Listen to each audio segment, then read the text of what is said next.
Thank you. Great to see you all. I'm here to present some preliminary findings from an advocacy initiative that we are currently doing at the Royal Danish Library. Let me see.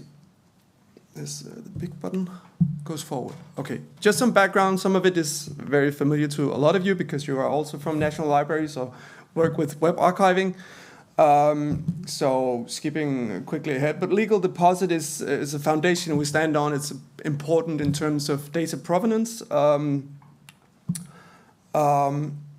we have general trends in the types of material that we collect. So we see fewer CDs deposited, a lot of more streaming. So that's also where the web archive is coming into play in terms of context and actual content for our collections that deal with music. And I'm interested in this because I curate our digital music collections, which is built on user uploads and also aggregated deliveries. So sort of reaching out and finding somebody who has access to large quantities of published music. So typically a music streaming service or a telecom company. And then we sort of find out what amount of that is Danish, and then they provide it to us for a nominal fee.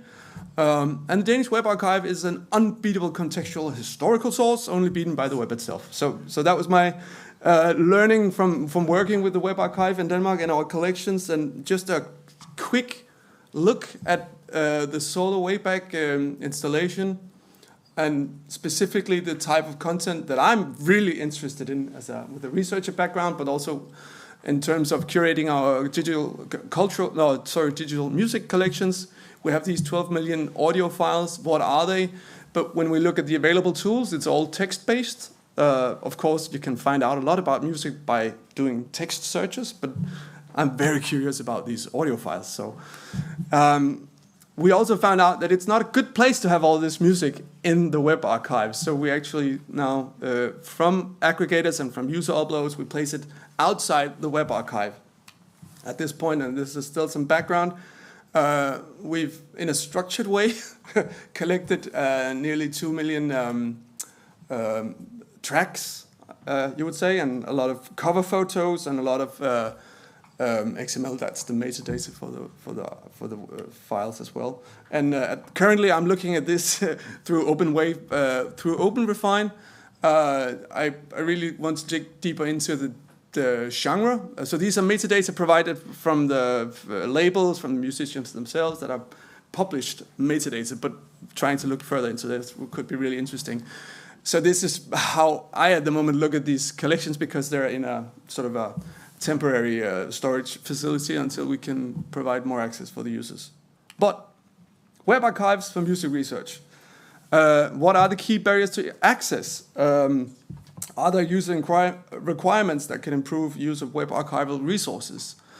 So first step, of course, is to do a survey and find out who should have access to the survey and what are their digital humanities, in brackets, skill level. So far I've found Danish researchers, and just for context, we have some 11,000 researchers in total based on governmental statistics. But I've been able to find around 120 who actually work with music in some sort of capacity. And 51 of them have been kind enough to complete the survey. So they're, of course, very busy. And these are sort of their statistics and their backgrounds. More into their backgrounds, most of them are actually associate professors of either music, musicology, also anthropology, music therapy, different acoustics even. That was an interesting interview because, I'm not going to delve too much into specifics about the interviews, but they're of course interested in music, but this gives you an idea of the range of topics that are of interest for the research community that work with the music in different ways. I'm standing in a way so I can't see the time, so I should move a little to this side. And these are important insights. Were they aware of the Danish Web Archive? Yes, they were. Many of them were. Have they ever accessed the web archive? Unfortunately, no. So this is awareness and usage, and I think this is a common image. Many of you who are working with web archives and access can relate to this.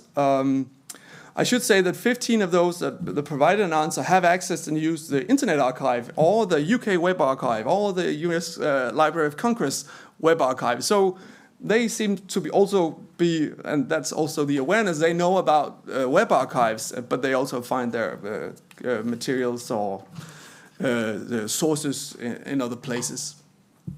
So yeah, even knowing that they exist and where to find them, yeah, so that's some primary barrier, so not that difficult. So they have general knowledge, but they have no technical knowledge, and if we look further into this,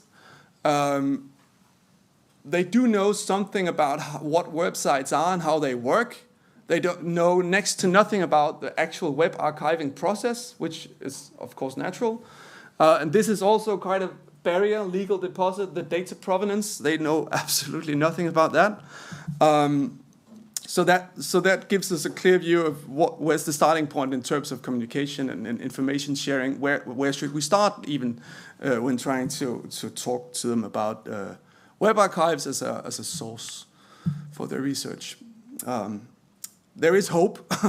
They see they see that web archives will become important as a source for current or future research. So there is a hope. Besides that, we have other collections, of course, and some of those that I'm working with. You can call them archives if they're personal archives of composers or professional musicians that we have, or collections of published works. And this really just speaks to the varied fields of music research, music therapy, musicology. They might be really interested in actual tracks or sheet music or music catalogs, whereas engineering, music acoustics, they have zero interest in our collections because it's just the metadata is not relevant at a level of technical insights that they would need, something about loudness or where it's recorded, the type of microphone used to do the recording, a lot of different things that I learned through interviewing those working with acoustics that sort of meant that they would be looking for data in other areas. So just a roundabout on the interviews, the institutions from where also the Royal Danish Library, we have researchers as well. It's not me, it's one of my colleagues. Men and women, and so far they've confirmed and elaborated on the fact that there are alternative archives, and getting to talk to them about the Internet Archive, the Wayback Machine, the fact that, sorry to say that it's poor search functionalities, that's their words, but they get to understand what is free text search as opposed to searching through known URLs. So that's an important step in the direction of making them aware of the fact that we have different approaches to web archives or different ways of making them accessible. They confirm the barriers to entries that we knew about, and that's, of course, confirmation about what we know is also important findings in this case. A lot of them are very curious, and of course that's the inherent vice of researchers, so we have to build on that in the art, in the forthcoming and going forward. And next steps will then be to do some more interviews. They're beginning to say the same things, so we're nearing a saturation point. And then really try to analyze and summarize this, and then have this dialogue with the web curators that actually work with this, and then find out what could be immediate fixes and what are there any long-term development opportunities in terms of data sets and tools that can make us more knowledgeable about the music files that are in the archive and how we can present web archives as a contextual source for music researchers. Yeah, I think that's actually it. So this was a short one. We have more time for questions.